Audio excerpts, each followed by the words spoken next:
Look, it's still not clear when will South Africans who were caught up in the crossfire in Palma, Mozambique, when the military insurgents attacked in that province of Cabo Delgado, the region there, will return home. This region has experienced the instability since it was established that the area was rich with minerals and oil. Let's get the very latest and the state of play. Bring in Foreign Editor Sophie Mokoena joining us. Sophie, very good morning to you. So what more are we learning with regards to those South Africans who survived? When will they be returning home? It is not clear yet, but we spoke to family members who indicated that latest will be Thursday. Because, Blaine, you'd recall that countries are taking serious measures to control the COVID-19, and therefore movements of goods and services, including people across borders, it's a process that has to be handled with care. And therefore, them coming back, they will have to do some tests and present themselves to the authorities at the borders, where they will check whether they are not having a virus or anything of that sort. And therefore, it is not a process that one can seriously conclude that it can be quickly done. But two, remember, they are still in that Cabo Delgado region in general, even though they've moved from Palma, and therefore they still have to find their way back home. But yesterday we spoke to the Minister of International Relations. In fact, we requested her to give us an update, and let's take a listen at what Minister Naledi Pandor had to say about this situation. The Department of International Relations and Cooperation has been very concerned about the reported plight of a number of South African citizens who are in Mozambique and who we understand have been affected by recent attacks, particularly in the city of Palma. We have asked our mission in Mozambique to provide every assistance to our citizens. And I was very pleased earlier today to receive a report that over 40 South Africans have been accounted for. And I must express my deepest condolences at learning of the loss of life of one of our citizens. But I urge our mission and all the officials within it, our ambassador as well, to continue to do all they can to provide assistance to our citizens and to any citizen of Mozambique who may be in need of help. We, through our government, will provide any support that might be necessary to our friendly sisters and brothers of Mozambique, and we continue to be concerned at the violence that has been reported widely in the media. And as the region, we hope we could do more in order to provide support to our friendly country in the region, Mozambique. So I'm pleased to have learned that indeed a number of our citizens are safe. I believe that more who might be in dire circumstances should and will be assisted. I repeat my message to our citizens. Whenever you visit a foreign country, please approach our missions as you arrive. Let us know where you are. Let us have your details so that should any circumstance arise in which you would need our assistance, we know exactly where to go to find you and provide you with the help that you need.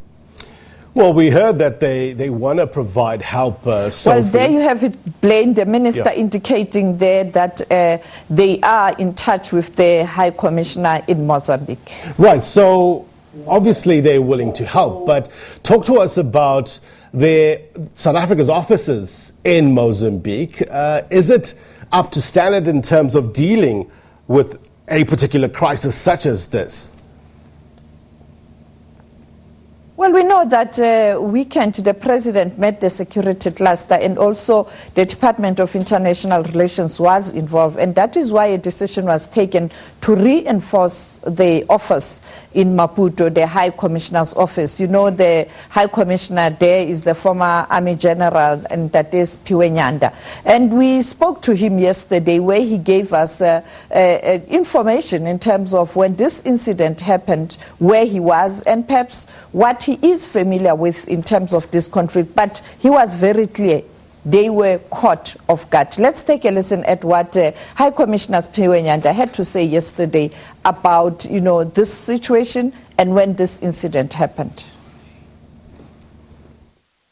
I was, as I said, in Pemba, which is 200 kilometers from Palma, when this thing happened, and we had met the governor of the province, the mayor of Pemba, and of course this was also put a tremendous strain on the infrastructure in Pemba, because already there had been so many people who had been repatriated, who had moved, displaced, internally displaced from where the violence is taking place in the districts, in the northern districts of Cabo Delgado.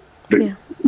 Infiltrated down to the south towards Pemba, and dispersed throughout other districts as well. Yeah.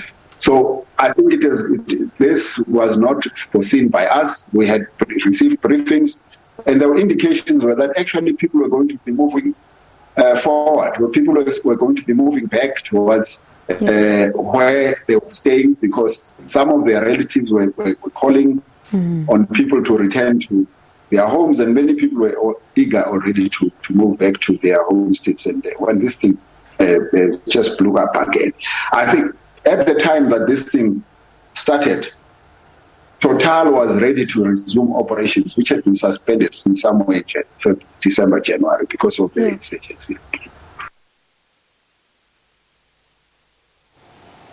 Well, there you have it, the High Commissioner there giving an indication. But what is surprising, Blaine, is that it looks like the intelligence on the ground failed, particularly to inform South Africa and other diplomatic missions in Mozambique. But the question also is, what was the attaché that is responsible for intelligence in Mozambique doing?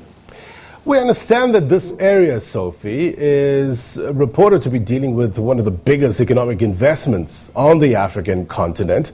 If that is so, how will this affect investment? How would this affect tourism? Where there's conflict, it's very difficult to really get the best returns, because when you come to issues such as payments of tax, and also paperwork in terms of invoices, it becomes a problem. But also some companies will be scared to go and invest there. Remember, this is the biggest investment on the continent to date. And you have countries such as the United States of America, France, Italy with vast interests. South Africa is a neighbor. Many South Africans who have economic interest in Mozambique have invested in that country. And therefore, I think what is critical is whether that area will find stability and peace, but not only that, prosperity. Because if communities where you are investing are not happy, investment will be in trouble. And therefore, let's just listen at what former Gauteng Premier and former the Minister of Housing in South Africa, Tokyo Skhwale, who's a businessman, had to say, because he does have investment, particularly on leisure or tourism in that area, in terms of what are their expectations as investors. There's more disturbing news that is coming, because these people have other plans beyond Mozambique. Obviously, if the president here were to commit assets, I mean, I'm talking about military and other logistical assets to Mozambique, it comes at a price. It's not going to be an easy decision, but we can sit and fold our arms here and hope that this thing is going to go away. It is not going to go away. So losing islands there, it's neither here nor there. These are investments. Islands will be there. Maybe they'll come back in 5, 6, 10 years' time. It doesn't matter. What matters are lives of people. This is jobs, but most importantly, the security of this own country. We can't sit back and be spectators in this situation.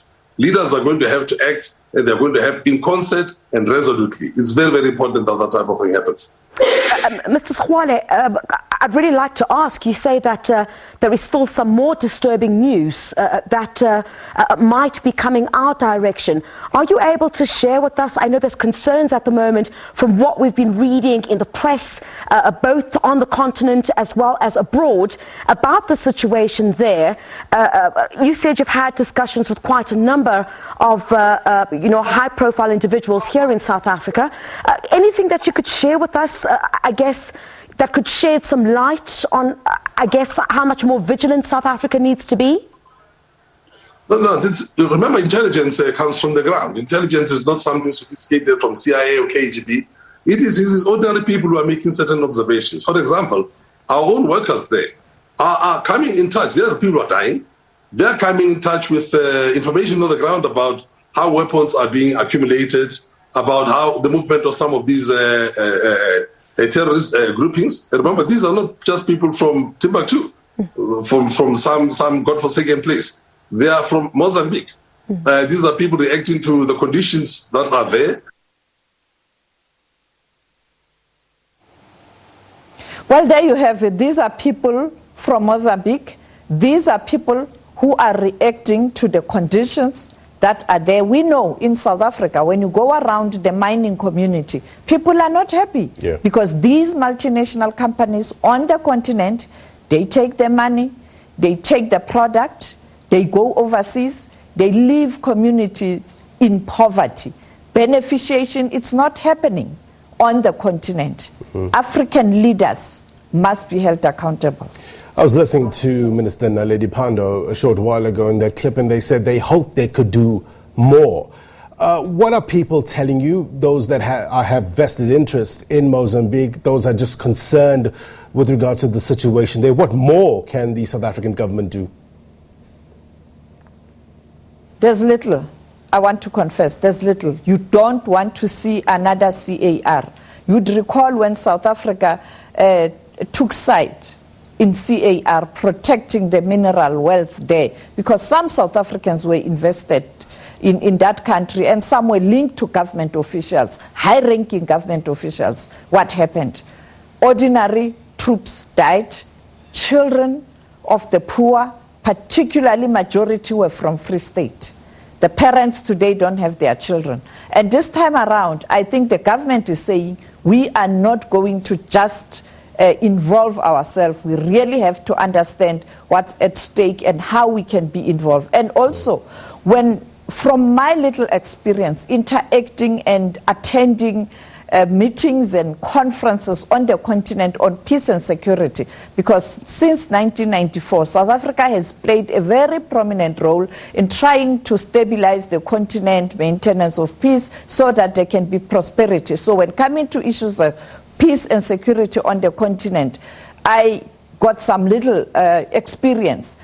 I know for the fact that as we speak, there is no way South Africa will just barge in there. They will want to follow protocols and diplomacy. But above all, uppermost in the minds of South Africa, and I guess with the previous leadership of South Africa, people who have been involved in mediation, they would advise the current administration that better seek political solution and lasting solution rather than military intervention. Sophie, I just want to touch, before I let you go, on another international story, a big story that we're following as well. The origins of the novel coronavirus, very much in the spotlight today. A report's going to be released by the WHO. Tell us more. Yes, at 11 o'clock South African time, the WHO will release the final report. You know that they did release a preliminary report, and the findings were that those reports that the origin can be linked to a market in Wuhan, it's not necessarily true, because in terms of the investigation that was done by the scientists, a team that was put together by WHO from different countries and with different expertise, they found out that by the time that happened happened at the market. Already in different parts of Wuhan, there were those kinds of reports. But we'll see today that report has been disputed by many countries, particularly the United States of America under then President Donald Trump. America has taken a different approach to how it interacts with WHO. Maybe it will be a different situation, but America in particular is still very, very aggrieved because they have really suffered. You know, when you look at the numbers of people who have died during COVID-19, you look at the numbers in the United States of America, very, very scary. Some may blame the previous administration, but yeah, that's a pandemic. South Africa is an epicenter of the pandemic.